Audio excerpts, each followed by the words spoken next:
Hello everyone and welcome to our channel. Today we have an incredible and heartbreaking story for you. Imagine your life goes on as usual. You are happily married, you trust your partner, and suddenly everything falls apart because of someone you don't even know. In today's issue, I will tell you how a complete stranger from the internet caused a divorce. This story is an example of how easy it is to lose something that seems indestructible. Don't forget to subscribe to the channel so that you don't miss other stories that may surprise you or make you think. Let's go. My name is Jonathan, but my friends call me John. I am 38 years old, and I have always believed that I have a strong and happy marriage. My wife Amanda and I have been married for over 12 years, and we have two wonderful children, 8-year-old Ellie and 5-year-old Oliver. Our lives were stable and seemed as ordinary as any other family. I worked as an engineer, and Amanda worked as a teacher at a school. We spent weekends with our family, relaxing with the children in the park, or having dinners with friends. Our life was quite normal and peaceful, and I was happy. But one day everything started to change. Amanda started spending more time on the phone. Of course, I didn't see anything strange about it. She led an active life on social networks, always communicated with friends, and often found new recipes or ideas for creativity with children.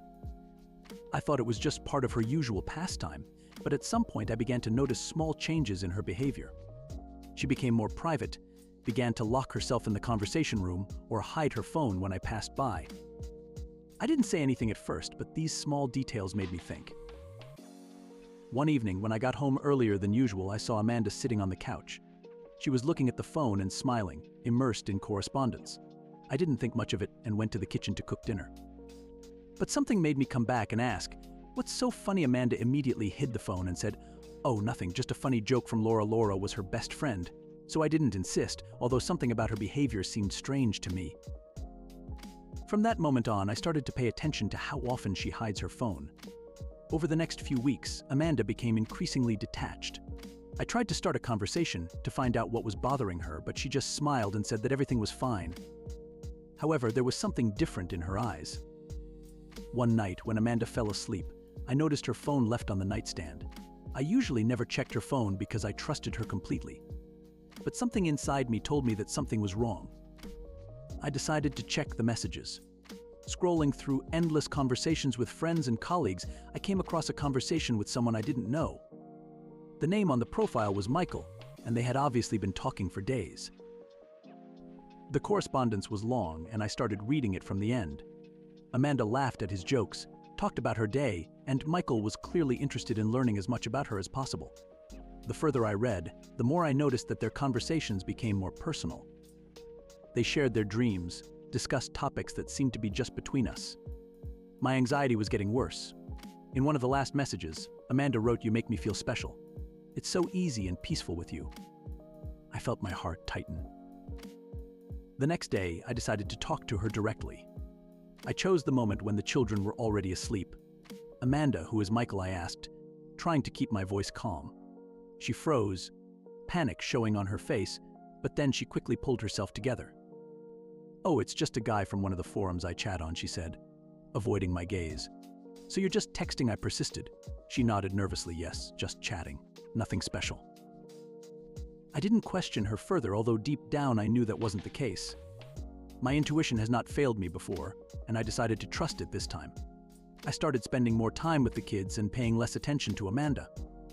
However, I felt like I was losing her. I saw that she continued to hide her phone and increasingly moved away from me. After a couple of weeks, I decided to install an application on her phone that would help me see her correspondence. I wasn't proud of this act, but my insecurity and fear became unbearable. One evening, when she went to take a shower, I opened the app and saw everything. Their correspondence was much deeper and more candid than I thought. Amanda wrote to Michael about how lonely she feels in our marriage, how she needs support and understanding, which, in her opinion, I did not give her. But the real blow for me was Michael's words. "You deserve more, Amanda. I'd like to be the one to make you really happy," she replied. "I think about it sometimes too. My heart broke into 1,000 pieces." I understood that our marriage was on the verge of destruction, and I couldn't just sit and wait for it to happen. The next day, I called Amanda to talk. "Amanda, I know everything," I said calmly. She looked at me and realized that she couldn't lie anymore. She started crying and saying she was sorry, that she never wanted it to go this far. But the words she said next finished me off. "John, I'm not sure I love you anymore." These words sounded like a sentence. She admitted that Michael had become someone important to her, that he had given her what she thought was missing in our marriage: attention, understanding, emotions. She felt that with him she had become herself, and not just a mother and wife. "You betrayed me," I whispered. "How could you destroy everything we built?" Amanda was crying, and I was sitting there completely stunned. Our marriage, our family, everything I knew and loved seemed to be crumbling. We had a long and difficult conversation about what to do next.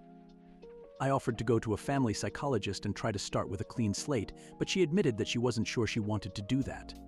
Michael, that unknown man from the internet, became a new source of light for her, and she no longer saw us together. We decided to separate. This process was painful, especially for children. Explaining to them why Mom and Dad no longer lived together was the most difficult thing in my life. Amanda moved in with her friend, and I stayed with the kids. They were too young to understand the whole truth, but I tried to do everything to make them feel safe and loved. Months have passed, and I've been trying to deal with the pain and anger. I've been thinking for a long time about how one person I've never met was able to ruin our marriage. But over time, I realized that it wasn't about Michael.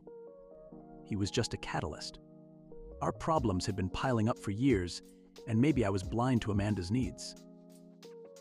This experience has taught me a lot. I realized that it is very important to maintain communication, trust, and respect in a relationship. It was a difficult lesson, but I decided to use it to become a better father and partner in the future.